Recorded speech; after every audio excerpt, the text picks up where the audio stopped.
Hallo Leute, willkommen. Heute habe ich was Besonderes erlebt. Heute habe ich quasi 5 Sammlungen innerhalb von 1,5 Stunden aufgekauft. Und die waren alle auch in der gleichen, fast am gleichen Ort. Das hat sich dann quasi so ergeben.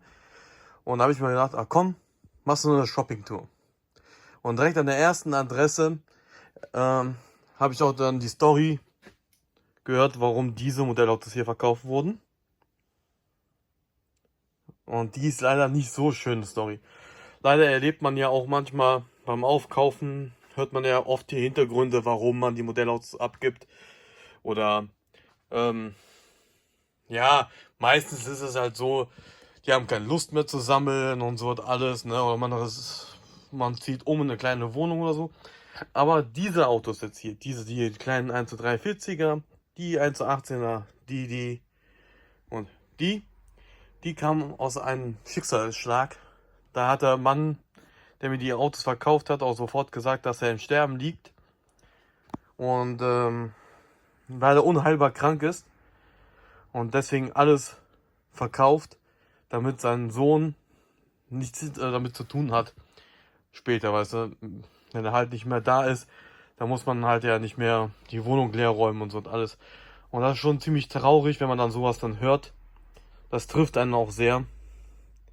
Und ja, nicht immer ist das so banale Gründe, manchmal ist es auch traurige Gründe, die man leider sehr oft mitbekommt, besonders wenn man Nachlässe abwickelt, kriegt man schon viel traurige Nachrichten mit. Ist ja nicht das erste Mal, dass ich jetzt hier Modellautos kaufe von Menschen, die verstorben sind oder verschwunden sind oder sonstiges. Ja, nicht immer sind das so banale Gründe halt, ne? Wie zum Beispiel keine Lust mehr oder kein Platz mehr oder die Frau will nicht oder der Mann will nicht. Ja, leider, leider, leider. Traurig, aber wahr.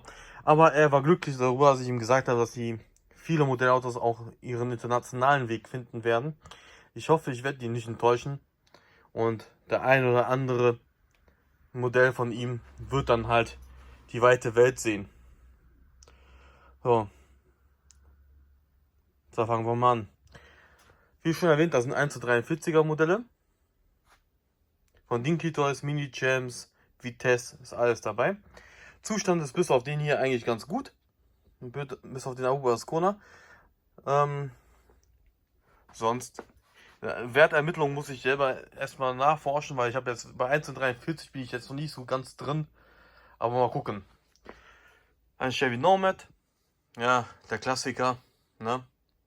Die Corvette, F100 von Road Legends, ein Ferrari 250 GTO, ein F100, ich glaube der ist von Ertel, ein Cadillac Eldorado von Maestro, 3 Opel-Modelle, 2 Opel-Modelle und ein Mercedes,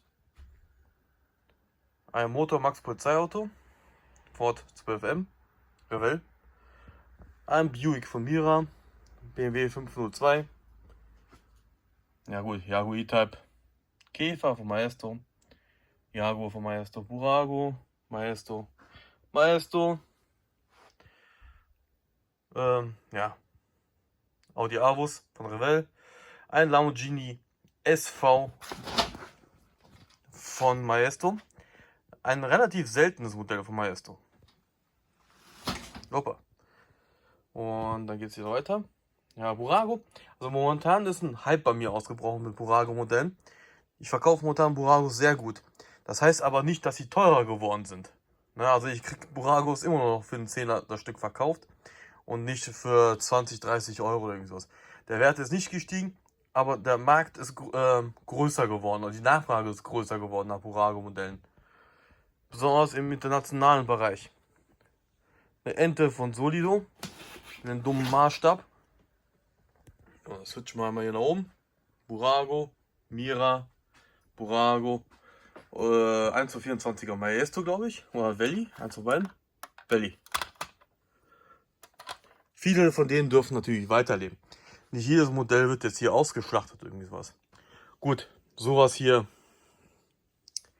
Ja, weil hier da fehlen die Türgriffe und ein Rücklicht. Da ist die Motorhaube abgebrochen. Bei dem ist die Motorhaube krumm. So, falls ihr mich auch bei Instagram folgt, dann habt ihr gesehen, dass es auch dieses Mal bei der Shoppingtour auch 2 große Boxen gab, wo man nicht sofort erkennen konnte, was eigentlich drin steckt. Und Rätselslösung. James Bond Autos. Sogar noch größtenteils sogar mit den dazugehörigen Heften. Ja, schnell weiter. Ja, wenn man kauft, dann kauft man ja alle. Oh, hier sogar. Was ist das denn? Mit Mondfahrzeug sogar. Geil, oder? Inklusive den Heften. Einige Hefte muss ich leider entsorgen, weil die waren nicht mehr im guten Zustand. Aber die meisten sind aber in gutem Zustand. Da sind insgesamt 32 Stück in dieser schönen Boxen drin. Die kommen natürlich alle in den Shop, die werden nicht zerlegt oder irgendwie sowas. So, das war's. Freut euch auf eine neue Schlachtnacht. Nochmal einen Blick rüber. In dieser Schlachtnacht wird definitiv dieser Mercedes auch vorkommen. Das ist nämlich ein 1:12er Mercedes. Den habe ich euch gestern schon ein bisschen gezeigt. Und heute Nacht ist einer von den beiden dran. So. Danke fürs Zuschauen. Seid auch beim nächsten Mal wieder mit dabei. Ciao, Freunde.